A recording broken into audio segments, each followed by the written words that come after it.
Olá, bem-vinda de volta ao canal. Eu sou a Sil Curiati, você está no Story by Sil Curiati. Aqui nesse canal você sabe que a gente fala de um monte de coisas interessantes sobre public speaking, sobre storytelling, sobre carreiras, sobre liderança e tudo mais que te interessa. Então, se você gosta do conteúdo, assine o canal, curta os vídeos, compartilhe e volte sempre. Hoje eu tô com mais um vídeo da série What's Your Story? Sobe e puxa. Eu estou conversando com as autoras dos livros Uma Sobe e Puxa a Outra, volume 1. E olha só, surpresa, volume 2. É o primeiro vídeo que eu faço com 2 livros em mãos. E o que é muito legal é que a autora que eu vou conversar hoje está comigo no livro 2 aqui. Então eu já estreiei ele, já estou usando meu marcador maravilhoso, cheio dos nomes de todas as autoras. E vocês terão aqui o prazer de conhecer a Virginie Fernandes. Bem-vinda, Virginie! Boa tarde, Si. Um grande prazer estar aqui com você. Assino o teu canal desde que comecei a seguir, visto as entrevistas, é maravilhoso. Eu também estou com a felicidade, recebi faz uma hora. Olha, quando a gente marcou faz um mês, nunca imaginávamos que os livros chegariam uma hora antes. O universo é maravilhoso quando conspira. Perfeito, eu também concordo. Eu tenho feito as entrevistas, os bate-papos com as autoras do livro 2 usando o PDF que elas entregaram para a editora. Nada como ler o livro, abrir. Eu adoro um livrão físico, né, para ler. Eu leio Kindle e tudo mais, mas um livro físico é maravilhoso. Eu vou começar esse papo aqui com a Virginie lendo a sua biografia para vocês conhecerem que mulher fascinante. Eu quero fazer um comentário antes com todo mundo, porque a gente fala muito sobre vencer fora do Brasil. Então, brasileiros que saem pelo mundo para tentar a vida, trabalhar, fazer, continuar a sua carreira, mudar de carreira e tudo mais, e vencer fora, que é um desafio, que é algo grande, que é algo complexo. Eu conto um pouco no meu capítulo do livro, eu falo um pouco sobre isso, mas a gente esquece, e porque a gente é brasileiro, a gente acha que tá aí tudo é muito fácil. E estão aqui os nossos gringos amados, e gringos não é uma colocação certa, mas os nossos queridos expatriados do coração que vêm morar no nosso país, vêm morar no Brasil e vencer no Brasil. E a Virginia é uma dessas. Então, a história dela é muito interessante. Eu vou ler aqui para vocês. Franco-espanhola radicada no Brasil desde 2001, Virginia é uma executiva multicultural com atuação na Europa e América Latina. Pesquisa com voracidade teorias e conceitos sobre desenvolvimento humano para colocar na prática. Tem mais de 25 anos de experiência executiva em recursos humanos e desenvolvimento de negócios na indústria seguradora e na indústria de luxo. Embaixadora da diversidade e inclusão, em particular da Liga Labora, que luta contra o etarismo. Lidera projetos para desenvolver a inteligência coletiva, equipes de alto desempenho, fortalecendo a cultura e possibilitando relacionamentos interpessoais de qualidade. Apaixonada por temas de psicologia positiva, diálogo, conversas desafiadoras, teoria U e liderança feminina. Hoje é cofundadora da Untari, consultoria focada em transformação de lideranças e organizações para um mundo melhor. Formada pela ESSEC Business School e Universidade de Sorbonne, coach pela Fielding University na Califórnia e certificada pelo ICF. Olha que currículo de primeira que você tem, Virginie. É muito legal ver tudo isso, porque tem muita gente que fala sobre a multiculturalidade, mas não tem ela na raiz, né? E eu sinto que você tem ela assim desde o seu sempre, é não só em casa, né, na sua criação, sua família, mas como você construiu sua carreira, né? É verdade, sim, é verdade. Multiculturalidade para mim é o cerne realmente da minha vida, do lado, com todos os lados positivos e os lados negativos. Estava numa conversa recentemente com um grupo de líderes femininas, estava com a Nathalie, outra linda autora desse grupo.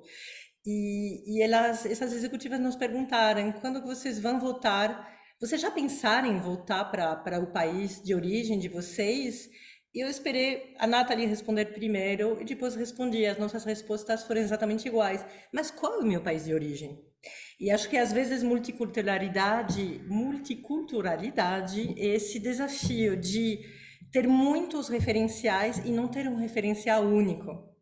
Então, essa ausência de referencial único faz com que a gente não consiga responder facilmente essa pergunta. Não sei se meu país é o Brasil, a França, a Espanha, qualquer país onde eu for talvez morar e trabalhar nos anos que vêm e onde me identifique muito. Então, isso por um lado é perturbador. Por outro lado, não se apegar a um referencial único ou a um idioma único e conseguir transitar bem em qualquer referencial que aparecer. Isso é multiculturalidade. E como cada coisa tem lados bons e ruins, para se adaptar, para desenvolver pessoas, é fantástico. Isso, sem dúvida, é uma grande sorte. Maravilhoso você começar falando isso. Eu quero entrar nisso tudo que você contou, porque o meu papo com a Nathalie foi muito interessante e me deu uma epifania, me deu um momento que eu falei: nossa, será que a gente sente coisas diferentemente quando a gente está em países diferentes? Porque tem sentimentos que eu só consigo me referir hoje em inglês, porque eu só passei a senti-los depois que eu vim morar nos Estados Unidos.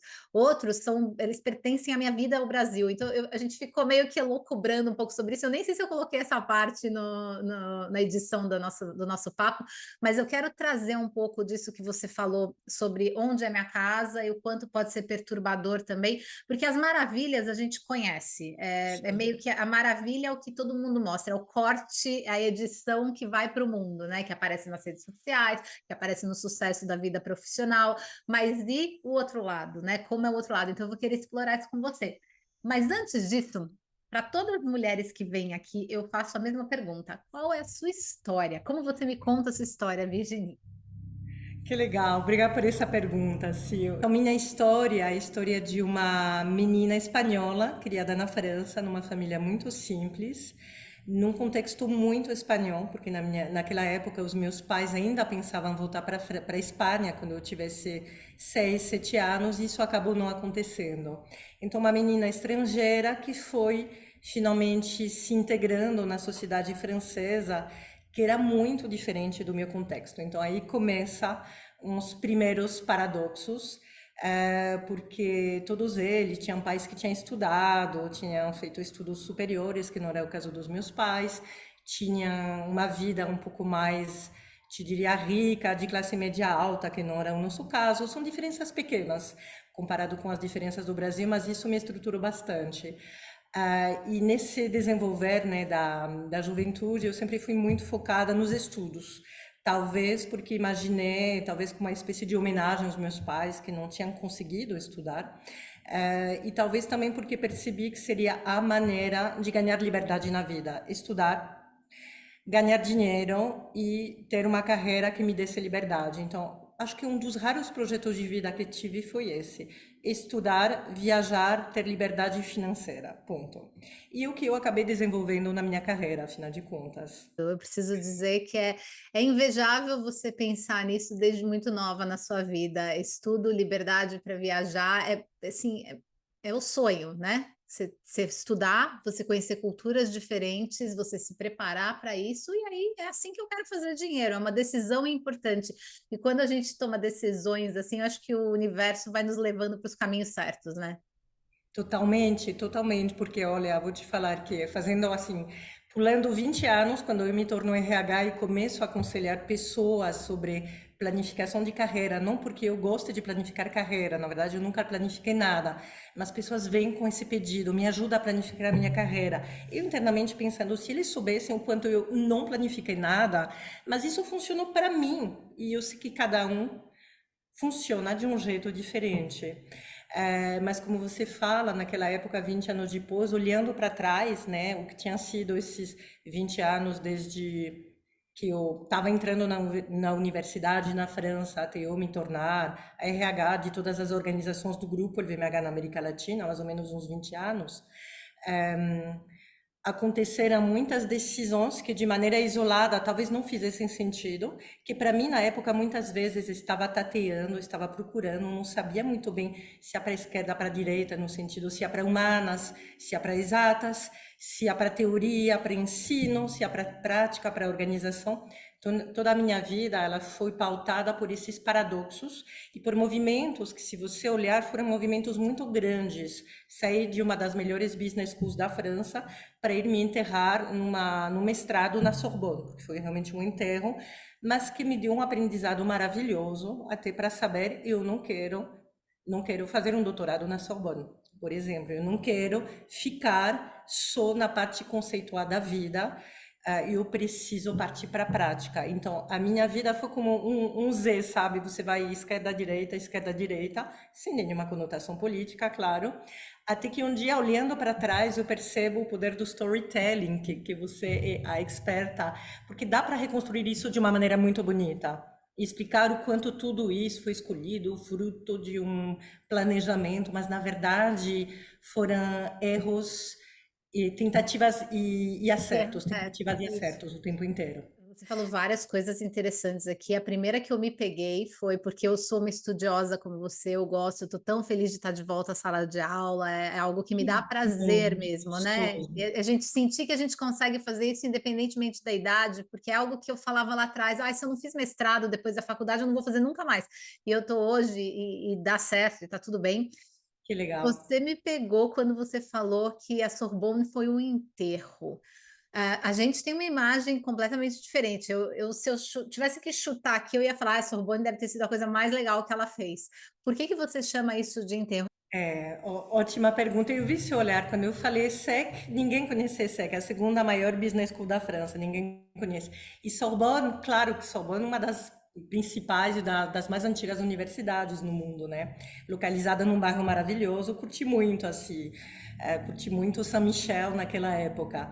Mas o que aconteceu? Eu primeiro fui para um mestrado. Então, o mestrado, a gente sabe, é maravilhoso para conceito, o mestrado não levar para a prática. Então, é normal não ter tido prática e isso fazia parte da minha escolha. Mas o que aconteceu? Esse mestrado, em particular, tinha poucos estudantes, não sei porquê, era um mestrado sobre relações de trabalho nas organizações, era realmente no que eu queria focar, eu queria trabalhar com esse tema nas organizações e queria me especializar. E tinha pouquíssimos estudantes, os professores estavam lá obviamente, porque eles precisavam estar lá, porque eles precisavam ter uma carga horária de curso, mas o que interessava para eles era a pesquisa e o que interessava era as relações de poder e o quanto eles faziam carreira dentro da organização. Isso era muito óbvio. Eles não nos olhavam muito, afinal de contas, como seres pensantes.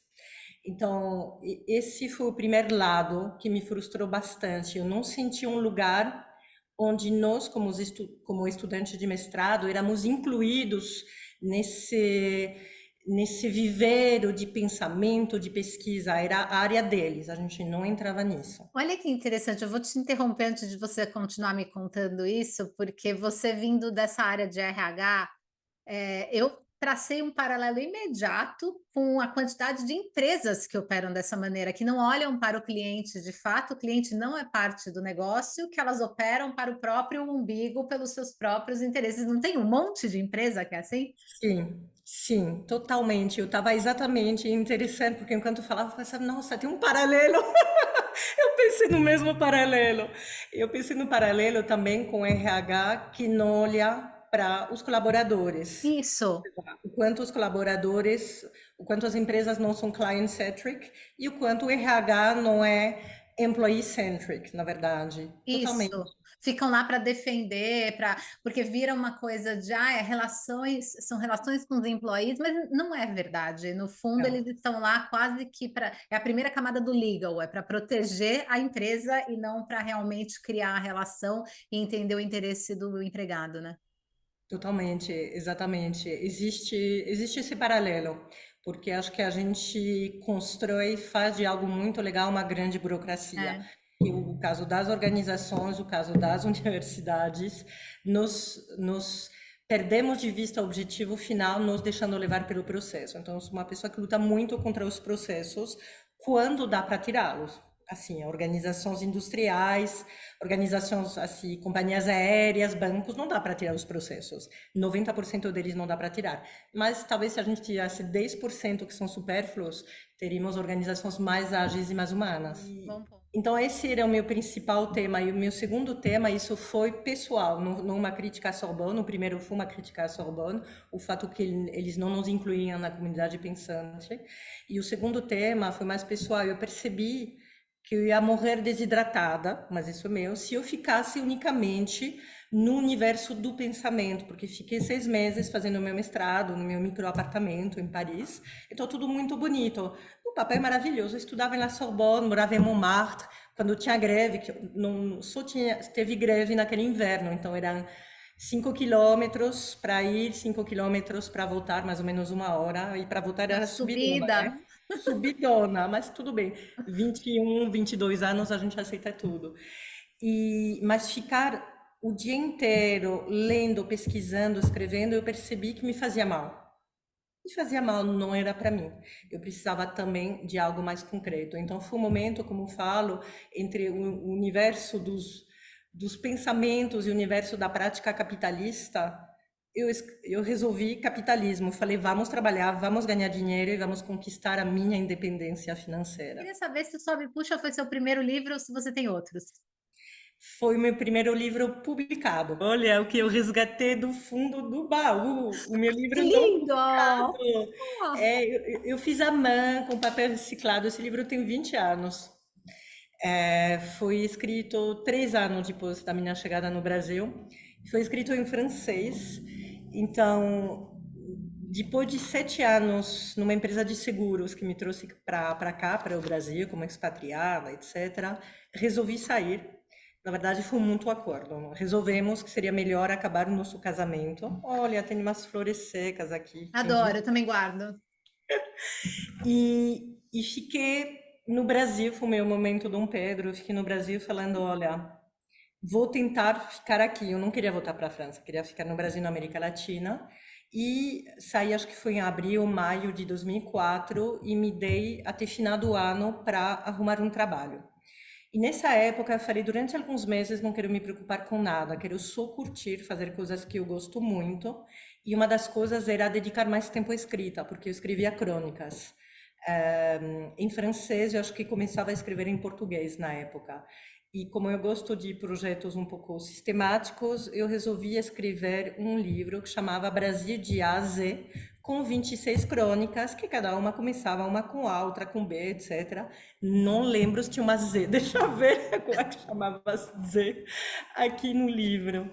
E não, algumas acho que não imprimi todas elas, aqui acho que tinha a metade mais ou menos. E até enviei para editoras na França, mas não dei muito seguimento. Sinceramente, tinha algumas muito legais e outras bem ruins, então acho que teria que ter um retrabalho. Mas foi o meu primeiro objeto escrito e não publicado, e por isso estou tão feliz, porque é a primeira vez na vida que vejo o meu nome aqui e o meu capítulo. Como foi escrever sobre você e contar a sua história nesse livro? O que que foi difícil? O que que foi mais legal? O que que foi mais fácil? O que que foi, ai, vou segurar um pouco isso? Teve esse momento? Não.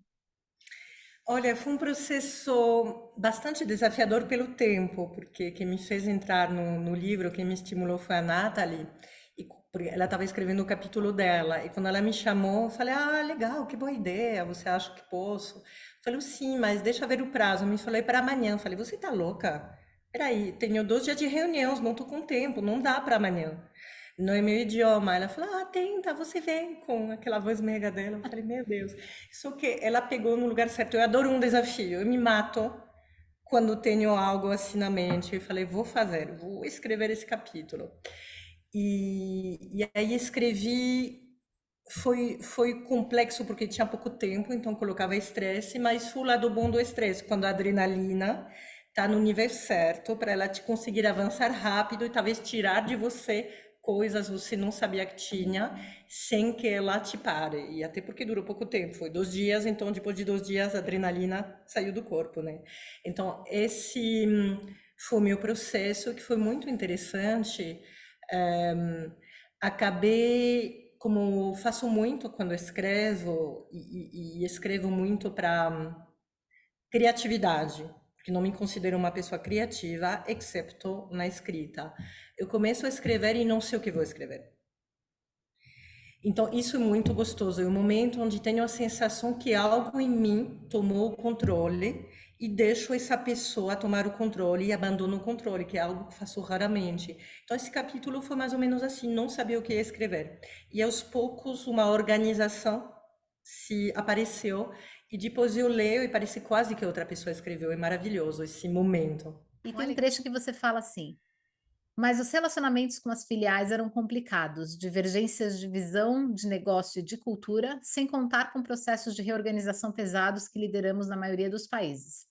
Existia também a complexidade do reporte internacional para a França e para a Alemanha. Neste contexto, em 5 de dezembro de 2003, o responsável dos expatriados do meu grupo, um francês bem careta e pouco empático, veio para fechar a estrutura regional e me explicou que meu contrato de expatriado se encerrava e tinha que voltar para a França até o fim de janeiro. Ele aproveitou para comentar: Você é mal vista no corporativo em Paris. Você é orientada demais para resultados, muito direta e não tem o devido respeito com a hierarquia. Eu parei nisso porque eu falei: "Olha como é interessante". Eu já trabalhei com franceses também, e trabalhei com italianos, trabalhei com franceses, trabalhei com canadenses do lado francês, tem algumas semelhanças, então trabalhei com alemães também. Eles têm algumas semelhanças, mas tem coisas que eu olho aqui, exatamente o que ele descreveu é uma pessoa que se daria muito bem nos Estados Unidos. É uma pessoa focada em resultados, muito direta. Essa é uma pessoa que se dá bem no mercado americano. E por alguma razão, você estando lá no Brasil, a França te via mal por conta disso. Eu queria que você comentasse um pouco sobre pontes culturais, sobre você sendo uma pessoa que é parte francesa, você foi criada na França por família de espanhóis, mas criada na França. Então, mesmo tendo isso na sua, de alguma forma na sua criação, não estava encaixando culturalmente. Como você enxerga isso? Quais os problemas que a gente pode enfrentar no trabalho hoje quando a gente não sabe se conectar culturalmente com as culturas dos nossos chefes? Ai, que pergunta maravilhosa, Sil. Pergunta maravilhosa e adorei que você selecionou esse trecho. Eu fiquei tão traumatizada depois dessa conversa que eu anotei tudo. Eu fiz um texto que não abri em 20 anos, eu não consegui ler esse texto e li para escrever o capítulo. Li só um trecho, ainda não consegui ler inteiro, porque falei, isso não pode ter acontecido, é brutal demais, isso está negando a minha pessoa. Eu sinto muito. Então, tudo isso aconteceu, mas, como sempre, sou uma pessoa sempre muito positiva, foi um motor muito grande para a ação e foi um motor muito grande essa conversa. Ela me ajudou a tomar a decisão de sair desse grupo.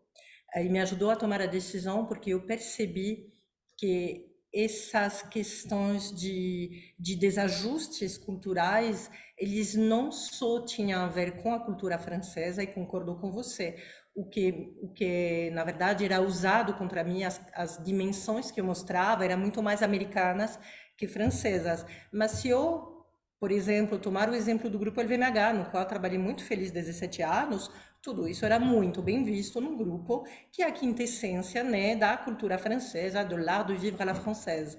Então, o que eu te responderia é que tem duas culturas.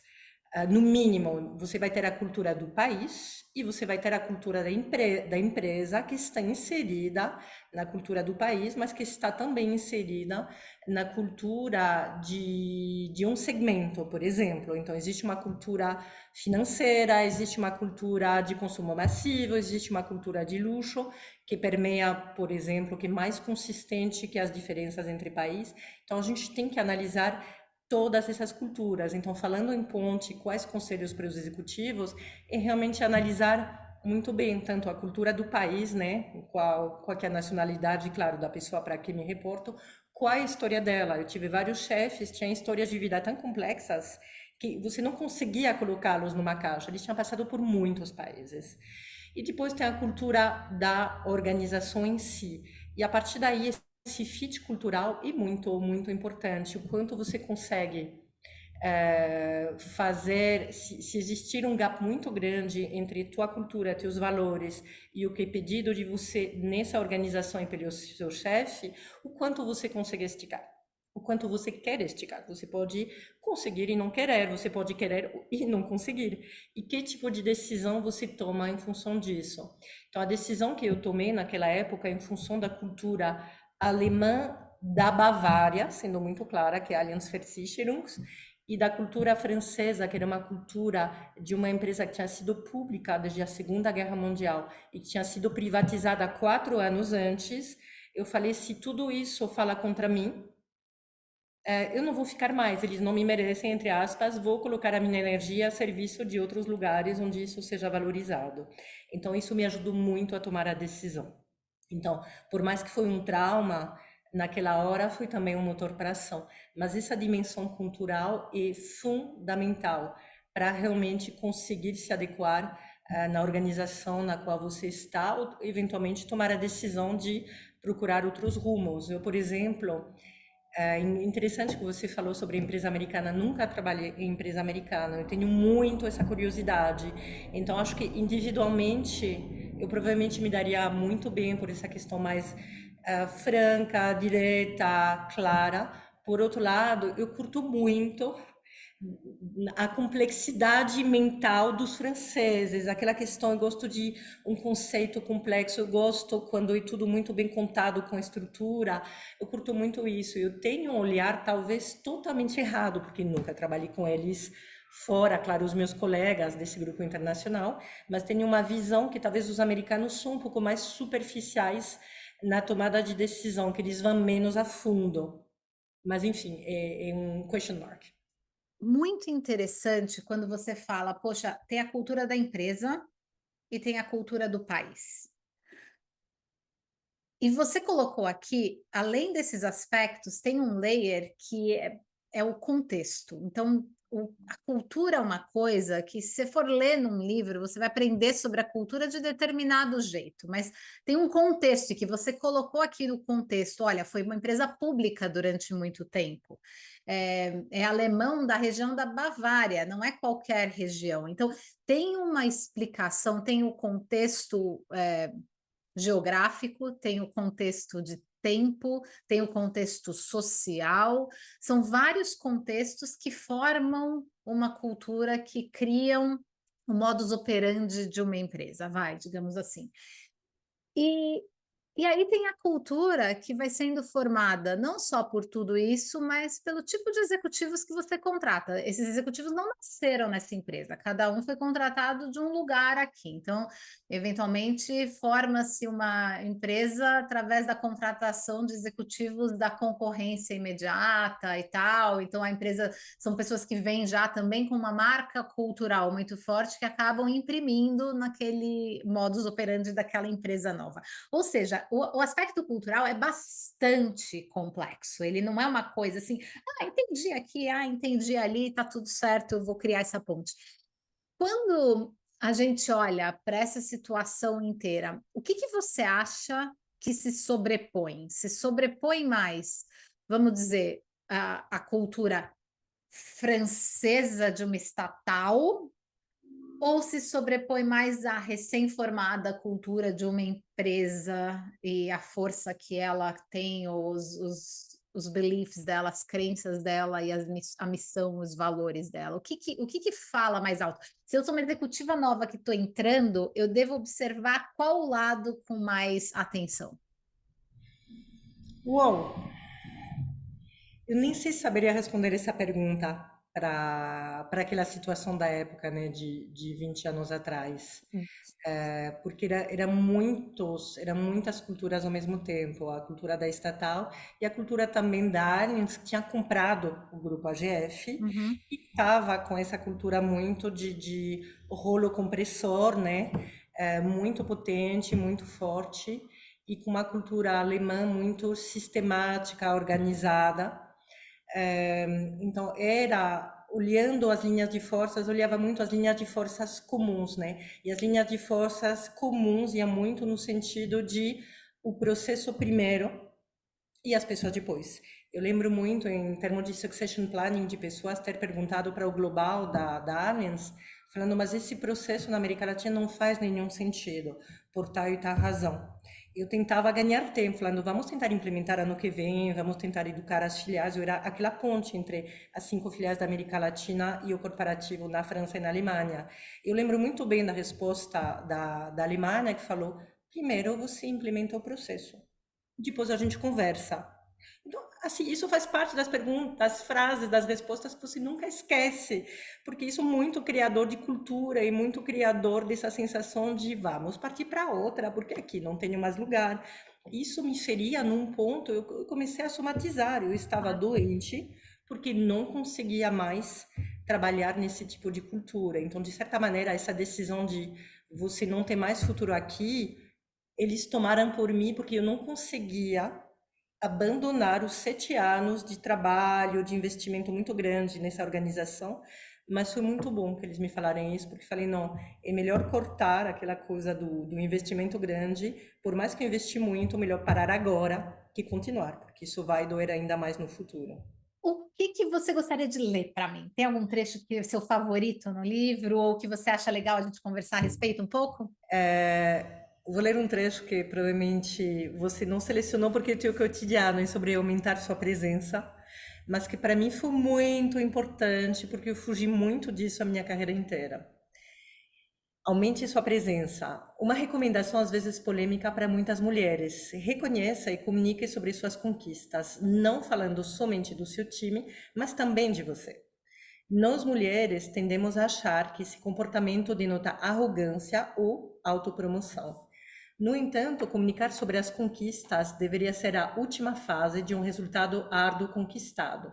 Como sempre falo, se você não ocupar esse espaço, outra pessoa o ocupará. Devemos também ocupar o espaço físico, onde nos sentamos nas reuniões presenciais. Quando estamos diante de um auditório, como ocupamos o espaço sonoro, o espaço físico? Essas mensagens sutis enviadas pelo corpo são analisadas conscientemente ou não pelo auditório, que vai rotulando as pessoas. Confiante, forte, tímida, insegura. Trabalhei muito a minha autoconfiança ao auditório, que era baixíssima, depois de uma reunião desastrosa no início da minha carreira. Fugi durante anos desse exercício, até que uma especialista em comunicação me convenceu.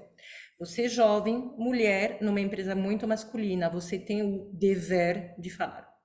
E estimulei várias mulheres nas minhas organizações a terem coach de comunicação para aprender a otimizar esse espaço de projeção e de impacto. E que pena que não te conheci na época, Sil, porque super teria te recomendado, recomendei coach de tantos lugares, não te conhecia. Provavelmente eu não era coach naquela época, mas eu preciso dar uma pausa para aplaudir esse trecho. Eu li, quando eu li isso ontem, eu falei, ela entende do que eu estou falando. É exatamente, parece que você traduziu o meu pitch para as pessoas nesse seu parágrafo, porque é exatamente isso. Você tem o dever, as pessoas sim vão te rotular. A primeira impressão vai ser a que fica durante muito tempo, a não ser que você tenha muitas Sim. outras muito fortes, porque e é muito difícil você ter a chance de ter muitas outras impressões com as mesmas pessoas. Então é complicado mesmo. Falar bem te ajuda em tudo. Se posicionar bem, tá bem centralizada no seu Zoom, etc. Falar olhando para a câmera que nem você tá, que nem a gente. É, é outra coisa, só que eu acho que, e aí eu quero também te ouvir sobre a sua experiência antes e depois disso, e o que que você acha da questão do coaching no Brasil? E eu vou te fazer essa pergunta por uma coisa muito engraçada. Uma amiga muito querida minha postou outro dia um meme no Instagram tirando barato de coach. E Ah, eu, é, eu dei sim. uma risada, assim, ha, e eu falei, sacanagem. E aí ela falou, ai, Sil, você não é coach, né, e tal. Aí ela foi ver meu perfil e ela falou, nossa, você é coach. Ela, desculpa, não, mas você não se encaixa no estereótipo. Até tirei, ela foi uma fofa. Mas eu falei, eu não me sinto encaixada no estereótipo, só que eu acho curioso, porque ela não é a primeira. Eu conheço muita gente no Brasil que entra nessa de zoar, de rir de coach, de achar que coach é uma falácia, é uma bobagem e tudo mais, quando aqui nos Estados Unidos é algo tão comum e eu não conheço um executivo que não tem um coach. Eu tenho coach, eu dou coach, e todos os executivos que eu conheço, inclusive executivos de muito sucesso, eles têm um coach ao lado. Por que que no Brasil essa visão é diferente? Então, eu queria te ouvir sua experiência antes e depois, e o que que você acha da imagem do coach brasileiro? Olha, eu tenho exatamente a mesma pergunta que a tua. Porque no Brasil eu não tenho resposta, então talvez juntas vamos buscar. Porque na França não existe esse estigma tão forte. Nos Estados Unidos, eu me formei nos Estados Unidos em coaching. No Brasil primeiro, depois nos Estados Unidos. Obviamente não tem. E no Brasil, será, para ser claro, será que eu vi muito mais picareta que se colocou o rótulo de coach que em qualquer outro lugar? Por enquanto, a minha explicação, não vejo outra. Deve Tem ser. muito picareta que coach de qualquer coisa falando, eu estou com bons conselhos ajudando as pessoas a melhorarem. Só que o coaching, ele requer metodologia, disciplina, ele requer fundamentos psicológicos de sistema, ele requer muito estudo, muito trabalho, e existem certificações maravilhosas, inclusive a americana, que é a mais conhecida, a International Coach Federation, que reconhece que você passou por uma formação adequada, que escuta as tuas sessões de coaching e que valida que você tem a técnica para ser um coach e ajudar teu cliente. Então, não sei. Eu acho que isso que você falou, de qualquer um virando coach, talvez uma promessa de mudança de vida rápida. Eu acho que tem muito brasileiro Sim. fazendo isso. Ah, venha me escutar, aqueles auditórios enormes, cheios de gente, e eles falam coisas, né? As 5 regras de sucesso, e, não sei o Assim, quê. E é uma coisa generalista, uma coisa que não olha, não escuta, né? Porque um bom coach, primeira coisa é isso daqui, é o escutar, não é o falar. Esses coaches que estão falando sem parar são outra coisa, não é né? coach, exatamente. Ele, eu falo líder de seita. É Então, isso é outra líder de coisa. E líder seita. de seita dá muito dinheiro quando você é bom. Depois você vai para cadeia, sempre, no final. Isso mesmo, é isso mesmo. E como foi sua experiência, Virginie, com isso? O seu antes e depois de trabalho de presença e tudo mais? Olha, foi um processo muito longo, que requer coragem, requer disciplina. Demorei, como escrevo no capítulo, demorei muito tempo até conhecer essa senhora que fazia coaching dos executivos, da Moe Tennessee, de muitos executivos da LVMH, e eu via os resultados no palco, eu fiquei fascinada. Então, primeiro, como tudo no coaching, começa com uma visão inspiradora. Eu olhava para essas pessoas, homens e mulheres, e falava, eu quero ser igual a eles. Só que não sei por onde começar. Então, conversar com ela já foi um desafio. Durante anos, me recusei, 3, 4 anos, deixei de lado esse sonho. E depois falei, não, eu quero realmente melhorar a minha tranquilidade em público, porque eu era boa em one-to-one, em pequenos grupos. O problema era auditório. Você me colocava num palco, eu congelava, era o espaço do palco. E aí, o que que eu fiz? Qualquer convite foram anos de sim. Qualquer convite que me faziam, eu falava sim. Eu nem pensava, eu falava sim. Depois, como falam os americanos, I will figure it out. Então é isso, na prática, como tudo, você aprende na prática. E eu, claro, os convites eram primeiro convites com desafios pequenos. Você aprende assim um pequeno desafio pequeno. Se não dá certo, tá tudo bem, não vou queimar a minha imagem, a minha reputação. Claro, fora do meu grupo, fora da minha corporação. E você vai aos poucos, me fiz uma espécie de coaching, de certa maneira, e melhorei muito. Ainda tenho muita coisa a melhorar. Até recentemente fiz um curso de teatro para executivos aqui do lado de casa, na FAP. Excelente! Eu já fiz curso também, ajuda muito. Foi maravilhoso, ajuda muito com o corpo, ajuda com a improvisação. Foi muito bom. Eu percebi que sim, tinha ainda muita coisa a trabalhar. Então, ótimo, adoro trabalhar. O que que você gostaria que os leitores sentissem ao ler seu capítulo, Virginie? Eu acho que ele gostaria que possível se transformar em algumas áreas, que é algo, sabe, que me chamou muito a atenção quando eu escutei a história de vida da Nathalie recentemente, nessa roda de conversa com líderes, eu percebi que a minha história de vida é muito igual, no sentido de duas jovens muito tímidas, algo desajustadas, com muitos referenciais culturais, e que de certa maneira resolveram que sim, iam se jogar no mundo, iam trabalhar em outras culturas, iam de certa maneira superar essa timidez, superar os medos para conseguir ser melhores em algumas áreas. Então é possível sim se transformar. E se não tivesse essa convicção, eu não poderia ser um coach. E qual que é a importância de uma história bem contada para você? Adoro histórias. Eu fui uma leitora voraz desde sempre. Eu não vivo sem livros, tenho milhares de livros em casa. A única coisa que não consigo doar são livros. Roupa eu dou, circula, mas livros nunca consegui entrar ainda.